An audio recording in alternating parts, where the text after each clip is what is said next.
En el propósito de la enseñanza, el fin primordial es que todos podamos entender cuál es la voluntad de Dios. ¿Qué es lo que Dios nos está demandando de continuo? Y todo esto aparece precisamente en las enseñanzas bíblicas. En el Antiguo Testamento, el profeta Ezequiel habla de un tema pero muy interesante. En el capítulo 18 nos habla del tema del pecado, de la responsabilidad de cada quien por el pecado cometido. Y hoy vamos precisamente a reflexionar sobre eso.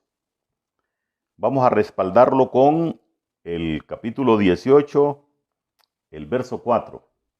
Dice la palabra de Dios: He aquí que todas las almas son mías, como el alma del Padre. Así el alma del Hijo es mía. El alma que pecare, esa morirá. Vamos a orar. Padre, queremos darte gracias por tu bondad infinita, por los cuidados, Señor, que tú tienes de cada uno de nosotros.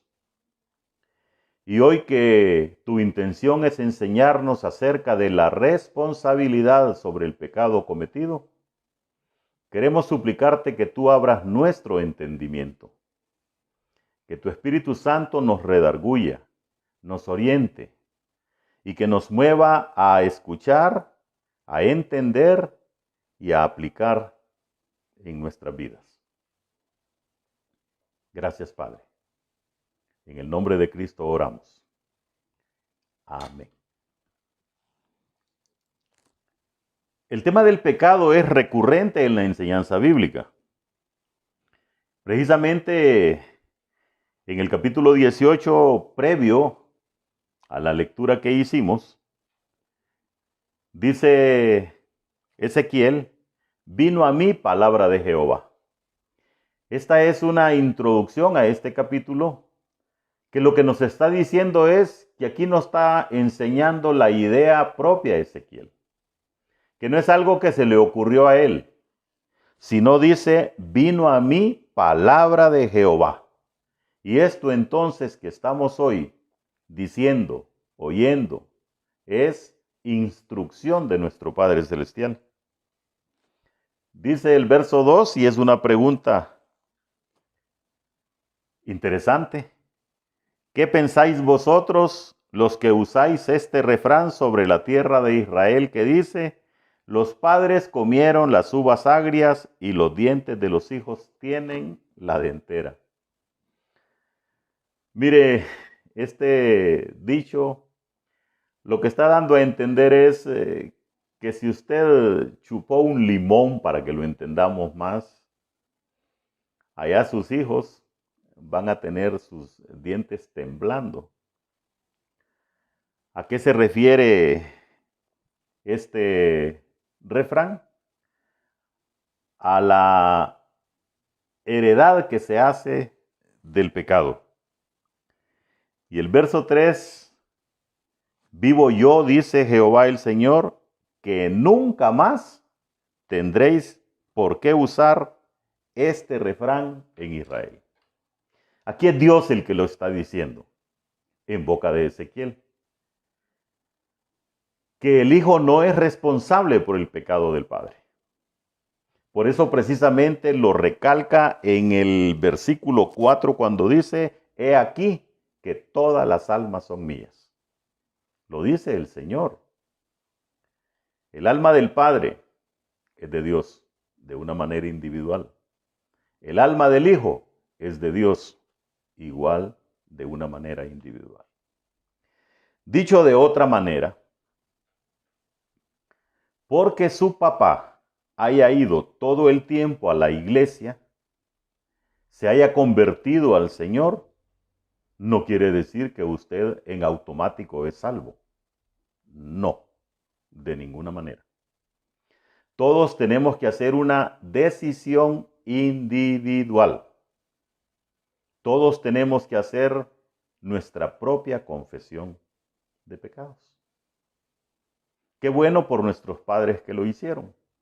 Ahora la responsabilidad es de cada uno de nosotros. Por eso dice el Señor, así que el alma que pecare, esa morirá. Es responsabilidad entonces de cada quien por el pecado cometido. Porque ese pecado es el que lo va a llevar al infierno.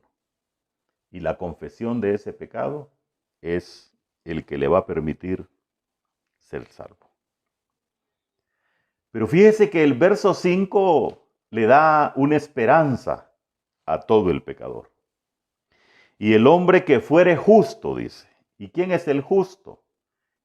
Ahora somos los redimidos por la sangre del Señor.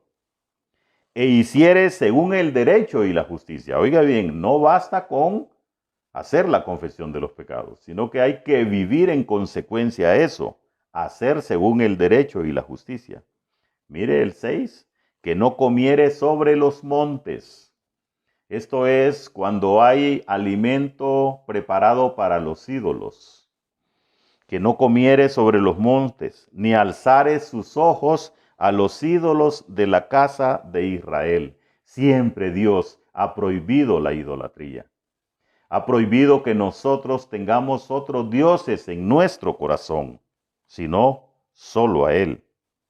Ni violare la mujer de su prójimo, ni se llegare a la mujer menstruosa, ni oprimiere a ninguno, que al deudor devolviere su prenda, que no cometiere robo, y que diere de su pan al hambriento, y cubriere al desnudo con vestido. Todo esto nos llama entonces a pensar que Dios nos da la oportunidad a los justificados a hacer lo bueno, porque ahora ya no estamos atados al pecado. Que no prestare a interés, ni tomare usura.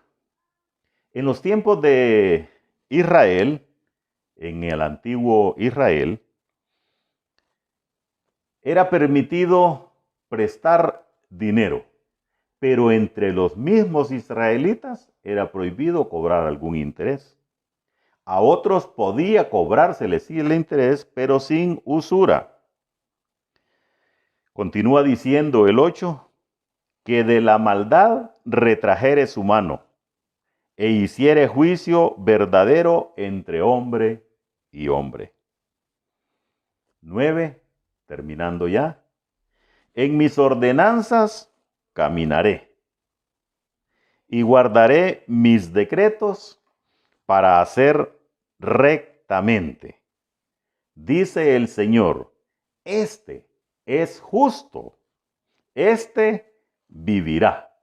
Y termina este párrafo bíblico diciendo, dice Jehová el Señor. Mire qué importante entonces es conocer los estatutos de Dios para poderlos obedecer. Caminaré aquí tiene la connotación de me comportaré. Haré esto de acuerdo con lo que la Biblia enseña. Y guardaré, dice, mis decretos para hacer rectamente. Vamos a hacerlo para honra y gloria del Señor. Vamos a hacerlo de la manera correcta, guardando sus mandamientos, guardando sus estatutos y viviendo entonces de una manera diferenciada, porque el Señor dice, el alma que pecare, esa morirá. La responsabilidad entonces sigue siendo del pecador. Y la oportunidad de que las puertas del cielo se le abran sigue siendo propia, pero factible en Cristo Jesús. Dice la Biblia que nos humillemos. Y pienso yo que la mayor humillación es reconocer nuestros pecados. Reconocer que de continuo hemos ofendido a Dios y que ahora tenemos la oportunidad de confesar nuestros pecados y liberarnos de esa carga que nos ha sometido por tanto tiempo. Yo le invito a que usted haga una decisión por Cristo. Deje ya las cargas y ahora confíe en Dios. Vamos a orar. Gracias Dios porque tú eres bueno, porque tú eres misericordioso, porque tú nos rescatas de nuestra vana manera de vivir y nos has dado hoy una salvación a través de Cristo Jesús. Gracias porque estamos en una pandemia y tú nos das todavía la oportunidad de conocerte y de llegar a amarte y de tener entonces en consecuencia una vida que te agrade a ti. Gracias, Padre, porque tú sigues siendo misericordioso, porque tu gracia sigue estando entre nosotros y está derramada. Gracias, Padre. En el nombre de Cristo oramos. Amén. Dios les bendiga.